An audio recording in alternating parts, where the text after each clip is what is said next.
नमस्कार मंडळी, चला तर अगदी 5-6 मिनिटांमध्ये आपण हे पेढे बनवून तयार करणार आहोत। रक्षाबंधन स्पेशल करायला खूप सोपे आहेत, बघू शकता अगदी मस्त तयार होतात।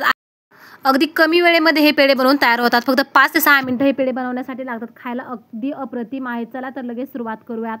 इथे मी 1 कप भरून मिल्क पावडर म्हणजे दुधाची पावडर घेतली। त्याच कपाने मोजून इथे अर्धा कप दूध घेतलं आणि अर्धा कप इथे साखर घेतलेली आहे।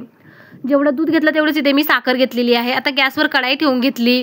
कढाईमध्ये अगदी अर्धा चमचा तूप टाकून घ्यायचं आहे, म्हणजे दूध खाली करपत नाही किंवा तळाला लागत नाही आणि पेढे सुद्धा एकदम चकाकदार दिसतात।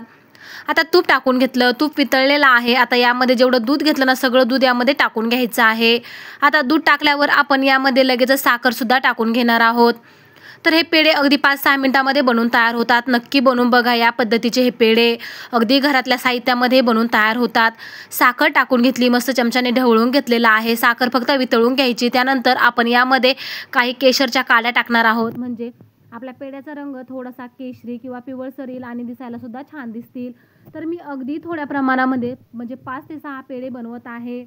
जर तुम्हाला जास्त बनवायचे असतील तर त्यानुसार तुम्ही इथे साहित्य घ्यायचं आहे, म्हणजे जेवढी मिल्क पावडर घेतली त्याच्या निम्मा आपल्याला इथे दूध आणि साखर घ्यायची आहे। तर फक्त एवढंच साहित्य आहे। चला तर इथे मिल्क पावडर टाकून घेतली, इलायची पावडर सुद्धा टाकली, केशराच्या काही काड्या टाकून घेतलेल्या आहेत, धागे। आता छान सगळं मिक्स करून घेतलेलं आहे। आता इथे गॅस हा कमी करायचा आणि सतत ढवळत राहायचा आहे, म्हणजे मिल्क पावडर खाली लागणार नाही किंवा जास्त चिटकणार नाही। चला तर बघू शकता 1-2 मिनिटांनंतर अशा पद्धतीचं हे मिश्रण दिसायला लागलेलं आहे। आता खवा बनवायला सुरुवात झालेली आहे। इथे अगदी गॅस हा कमीच ठेवायचा आणि अगदी खव्यासारखं मिश्रण होत नाही तोपर्यंत आपल्याला हे ढवळतच राहायचं आहे। याला जर असंच सोडलं तर कढाई खालून करपू शकते, तर त्यामुळे गॅस हा कमी करायचा आणि सतत ढवळत राहायचा, छान मिक्स करत राहायचं आहे। अगदी थोड्या वेळानंतर आपलं हे मिश्रण एकदम घट्टसर झालेलं आहे, बघू शकता। आता या क्षणी इथे मी गॅस हा बंद करणार आहे आणि हे मिश्रण अगदी एका ताटामध्ये ओतून घ्यायचं।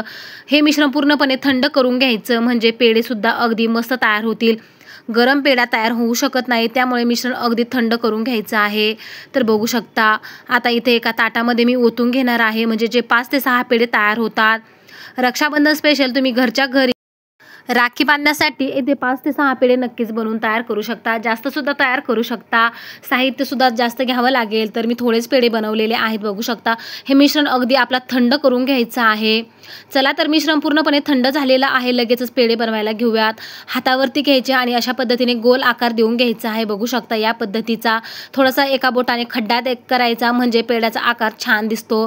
तर इथे एक पेढा बनवून तयार झाला। सगळे पेढे आपण याच पद्धतीने बनवून घेणार आहोत।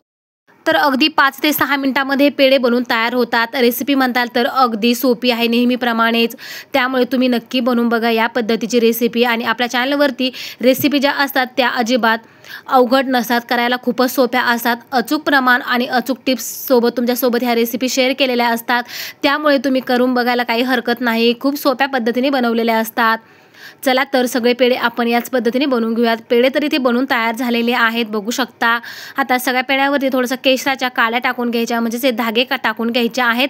तुम्हाला एक पेढा मी तोडून देखील दाखवते। तर बघू शकता काय मस्त हे पेढे झालेले आहे, अगदी खव्याप्रमाणे हे पेढे लागतात। तर कशी वाटली रेसिपी नक्कीच कमेंट्समध्ये सांगा। व्हिडिओ जराही आवडला तर नक्कीच लाईक करा, शेअर करा आणि लाडक्या भावासाठी अगदी भेसळ न करता, बाहेरून न आणता घरच्या घरी अगदी मस्त असे शुद्ध पेढे नक्की बनवा। चला तर भेटूया नवीन रेसिपीसोबत, तोपर्यंत धन्यवाद।